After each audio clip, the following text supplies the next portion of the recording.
direction, nagkakaroon siya ng same direction, yun, same direction na deformation. Determine yung kanyang paghaba, pag-stretch. Na kung saan, yung behavior na to, nitong rod, so ng behavior yon. Behavior ng yon ay yung force at sa deformation. Yan, yung force at yung deformation.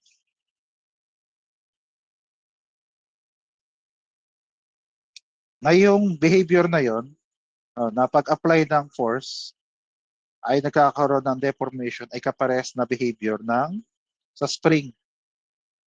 Yan, di ba? Pag hindi natin siya papunta doon, magkakaroon niya siya ng deformation ng spring. Yan, sa may salita, itong behavior na to, kahit alam natin na siya ay rod or elastic rod, kasi nakalagay naman siya dito, elastic rod, basta siya ay rod, rod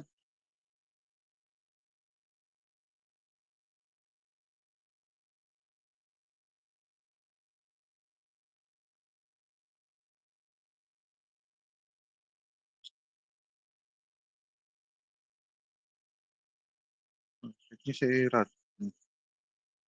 Mga raspberry ko, na. O basta yung, pasensya na kayo. Okay, ano na, bar na. Anyway, basta yung mahalaga dyan ay yung force and exert natin ay magkakaroon ng deformation. Kapares nga rin siya ng ating spring na kapag in-apply mo ng ganun direction, yan, magkapares.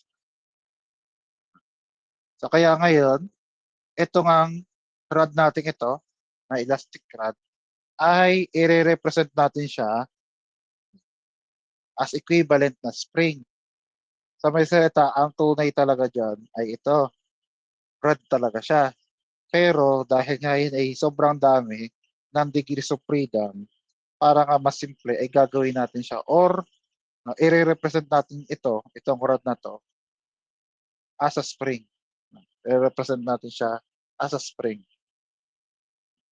At kung siya ay represented as a spring, so meron siya nga nitong spring constant. Ito, yung K. So meron siyang spring constant.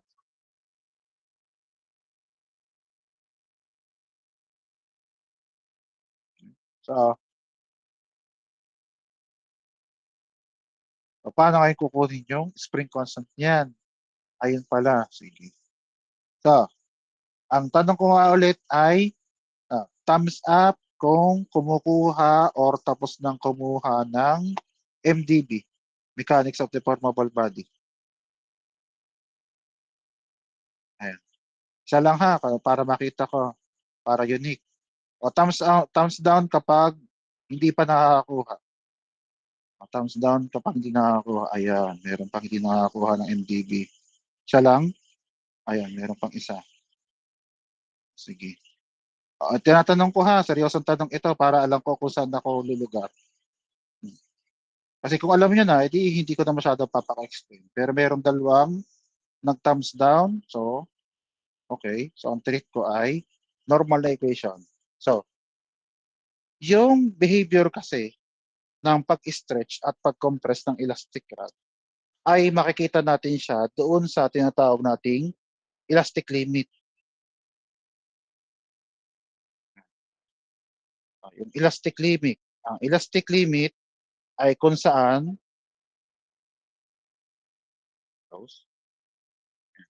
explain ko na parang pang-strength, pang MDB. So, yung behavior na sinabi ko na pag-stretch ay magkakaroon siya, paghila na lang, yung paghila ay magkakaroon siya ng deformation yung ating rod ay under ng tinatawag nating elastic limit or another term ay proportionality limit. At nagkakaroon tayo ng proportionality limit kung ang ratio ng stress ay proportional sa strain. So meron tayong ratio ng stress over strain. Yan. Ito nga yung letter ng stress. Yan, sigma, small letter sigma. Ito ay epsilon. O kaya ko sinasabi yan kasi siguro naman kahit papaano sa physics ay nakasalubong yun naman yung stress over strain. Yan. O kaya ina-assume ko na at least man lang kilala nyo yung mga letter na yan. Ito nga yung sigma, sa stress, ito yung strain. Na ang definition ng dalawang yaan, na ang stress nga ay force over area at dapat yung force ay perpendicular sa area. Force over area. Yun na nga lang yan. Para simple. No? Basta yung force ay divided by area kung saan naka-apply yung force. Tapos yung strain, yan naman yung change in length or deformation over the original length. Yan. Ito. Yung L na ito yung original length. Ang delta, yung iba ay delta L. Tayo nga ay deformation na ngayon, yan ay deformation. Na yung ratio ito, na under nga ng proportionality limit, ay may value na E. Itong ing ito, yan yung tinatawag na modulus of elasticity. Ang pinakakompleto na pangalan nito ay Young's modulus of elasticity. Ayan, Young's modulus of elasticity. Yung iba ay modulus of elasticity, yung iba ay Young's modulus. So, yung mga pangalan na tinatawag sa E. Modulus of elasticity, yun ang mas common, kaya nga E, elasticity. Yung iba ay sinasama yung pangalan ni Young. Na kapag ito i-rearrange mo, kasama ito, kasi nga ito yung proportionality, yan yung constant, at yung constant ng yan ay even all throughout dun sa proportionality limit, no, or elastic limit. No. Ito ngayon nasa lalim, so 1 over 1 over, hindi pala, 1 over 1 over, kaya ito, pupunta sa numerator, tatabi siya sa L. L. Yung L tatabi sa F. Yan. Tapos itong deformation ay tatabi sa A. Ayan, kaya ayan yan, no? FL over A deformation. Equal nga yan dito. Ito nga ay constant. Kaya ang hinahanap ngayon dyan ay yung deformation. Kaya pagpapalitin nyo lang, makukuha natin itong equation na to na FL over AE equals dun sa deformation. Ayan. So, yung equation na yan ay galing doon. At man siguro pa paano ay nakasalubong yun sa physics. Kahit man dati, no, hindi naman kailangan ng material. No, material. Siguro mga nga, pwede sa materials. Yan, baka na mabanggit yan. Physics. Sana naman may physics tayo. Ayan. Di, tama, dahil nag-dynamics eh. Hindi pa na. Mali ako, no? Basta yan. Yung FL over AE ay yan ay galing dito. Tapos, ang equation nga ng ating spring ay force over deformation. Yan, force over deformation. Na pag tinignan natin yung equation na to at yung equation na ito, kung napansin nyo, meron tayong force at deformation. Yan, force at deformation. So, pwede ngayon natin siyang i-rearrange para magkaroon tayo ng force over deformation. Yan. So, ang gagawin ay ngayon ay cross multiply. Cross multiply. So, yung deformation ay ibaba dito sa ilalim at yung buong AE yun ang lalagay sa taas. Di may F tapos divide by deformation, di okay na. Kasi may katabi pa siyang L, di ba? Kaya yung L, i-cross multiply mo naman sa ilalim. So nasa ilalim yung L, nasa taas yung AE, tapos itong deformation sa baba. Ayan. Kaya pag sinunod mo yun, itong kalalabasan niyo. At yan ang force over deformation. Hindi sabi nga natin dito. Force over deformation ay yan yung spring constant. So yan. So sabihin, ang equivalent spring constant ng ating extension and contraction ng elastic rod ay ito. AE over N. Sasauluhin dito ha. Madali naman. Ito ay dapat ay kabisado nyo. Yan ay hanggang board exam yan ay FL over AE. Yan. Pati ito, yun nga, minsan na lumalabas ito, no? Itong simpleng relation, ito. Kasi yan under mechanical pa rin. Yan. FL over AE, o kaya ito, yung buong in-explain kong yan yung kahit nga P6 yan ay kasama na. No? Wala pa nga lang dyan yung mga ultimate strength at yield strength. Wala pa nga dun sa usapan. Ayan. Ayan, sasuluhin na. Ito ay para sa extension and contraction ng elastic rod. Yan, AE over L. Sunod. Ang sunod ay cantilever beam. Sa cantilever beam, edi cantilever. So pag sinabing cantilever ay meron kang beam na yung isang end ay nakapix. Ayan, kaya may hatch doon. Kasi yun yung indicator ng naka-fix siya. Ayan. Kaya ko napansin yung may hatch. Yan, may ganun. Kasi yung indicator na siya ay naka-fix. Tapos yung kabilang end ay pre. Naka-fix tapos pre. Ito yung pre-end, ito yung fixed end. Na mangyari ngayon, sa cantilever beam, tatandaan na yung force na exerted lagi dito ay nasa dulo lang lagi. Hindi siya pwede sa gitna, hindi rin pwede sa dulo, hindi rin pwede somewhere sa gitna. Kailangan siya ay saktong dulong-dulo. Ay sabihin ko sa dulo dito sa kabilang dulo, hindi rin pwede yan. Kailangan ang exerted na force ay nasa dulong-dulo. Pag wala siya sa dulo, hindi niya na pwedeng gamitin itong equation na to. Kasi ito ay naka-computed sa dulo. Ito. Yan, repeated siya sa dulo.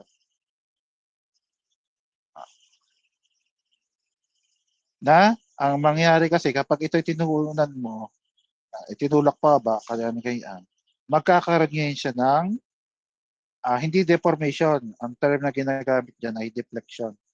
Deflection kasi nabeben siya. Yan. Kasi kapag deformation kasi it's more of along the length. Pagka sinabing deformation, siya kasi ay kumbaga perpendicular. Kaya napansin yung direction ng change in length, kumbaga ay perpendicular sa length. No, kaya hindi yan deformation. Kaya mas tamang term dyan ay deflection. Kasi nabeben siya. Yan. Nabeben yung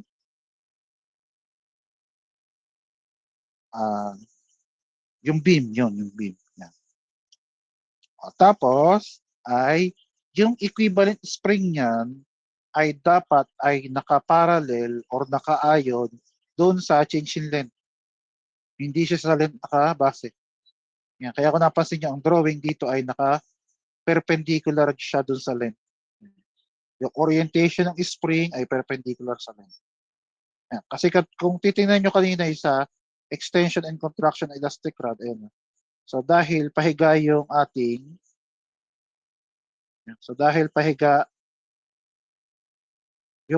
rod, baka kasi ma-misinterpret na pahiga din yung spring.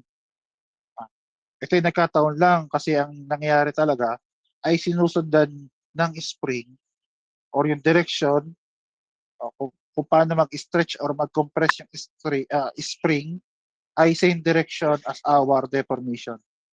Yan. So kailangan makita niya kung ang direction ng deformation, which is ito siya, pahiga. Di kaya pahiga ngayon yung ating spring. Pagdating ngayon sa cantilever beam, ayan, perpendicular ngayon yung deformation against sa length.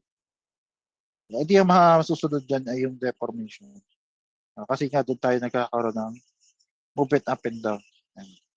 At ulitin ko, kailangan ang force na exerted dyan ay lagi nasa dulo. Anywhere else ay hindi natin pwedeng gamitin itong equation ito. Tapos yan nga yung ating equivalent spring constant. Tapos, ang sunod ay ito, simply supported beam.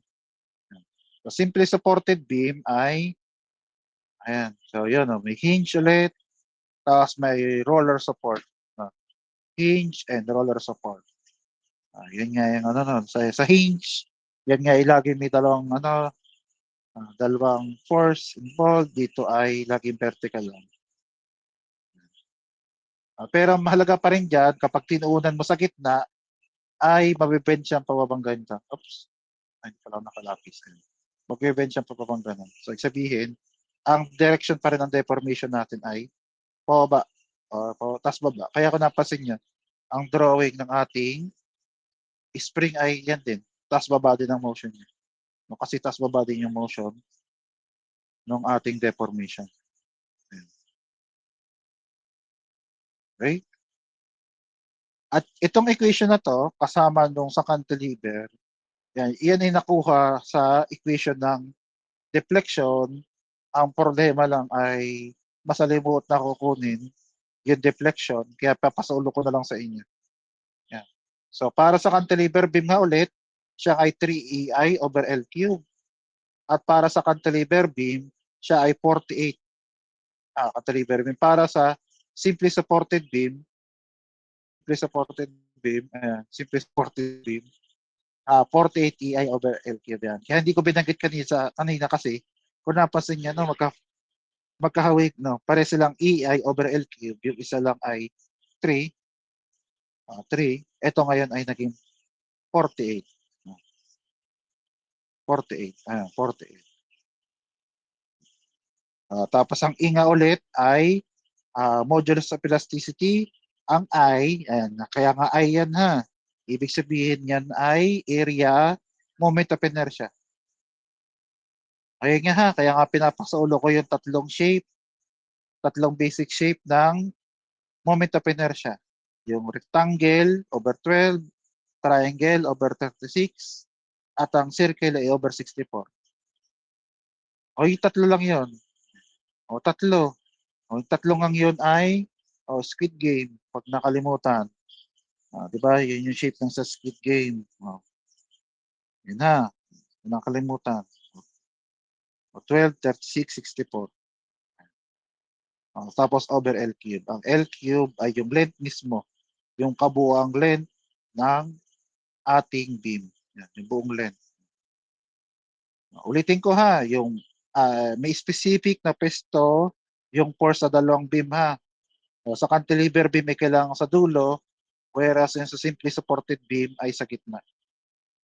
Pag nawala na doon, hindi nyo na pwedeng gamitin yung mga equation na yan. Ibang equation na kasi yan.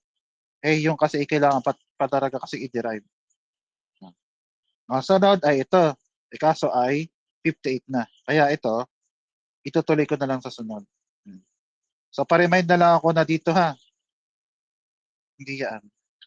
Ito, torsion of elastic rod ang sabi natin pag-uusapan. Pa-remind na lang ako. Narinig ako?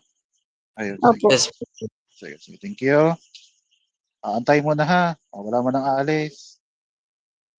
Wala mo nang aalis ha.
Ulitin ko ulit ha. No, sa next week, ang pasa ng problem set number 1, Pasensya muna, pantay-antay na lang ng cover page. Tingnan ko kung kaya ko magawa mamayang gabi. Pag hindi talaga ay bukas na talaga siya ng umaga. Ha? Yan. O baka may tanong pa, baka may nalilimutan din ako. Tanong, tanong, tanong. Wala na. Wala na.